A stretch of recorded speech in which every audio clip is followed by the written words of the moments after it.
how has radio evolved since inception, and a little bit of the historical. Well, I guess I'll give you my own interpretation as much as I can.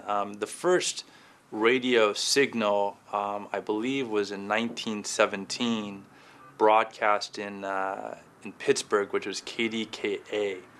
And so that was the first radio station, but you should verify that on the internet, which I'm sure you can. And radio has since evolved with the AM frequencies to FM, which clearly provide better quality sound in terms of music. FM stands for frequency modulation. And I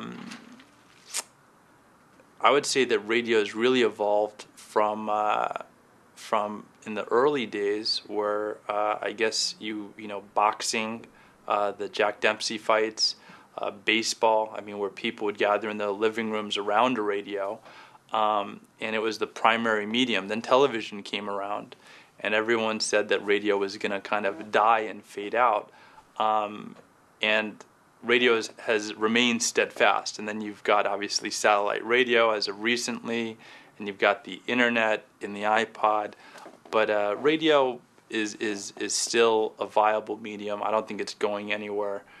Clearly, we believe in the business, and it really is a terrific medium to, I think, support your advertisers and your customer base in that market. So radio has become interactive. The technology of it all really hasn't really changed that much. That's the amazing part. You still have a transmitter. You still have your antenna. Although technology is evolving with HD radio and other things, but from the bare bones of it all, radio clearly has gone digital in some capacities, but your bare bone cost of operating a radio station and the CapEx costs involved in a radio station really hasn't changed that much. How much does a radio station in Los Angeles cost? That might surprise people.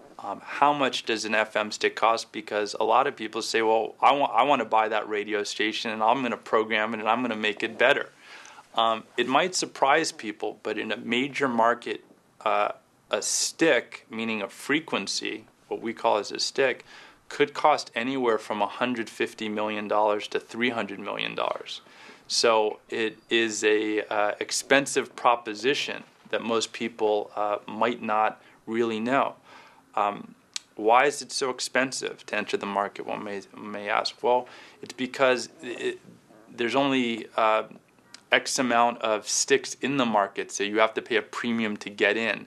There aren't too many sellers in a major market. So the companies that own the stations, CBS, Infinity, MS, whoever they may be, Susquehanna or Cumulus, they're not selling the stations. They're really building these brands.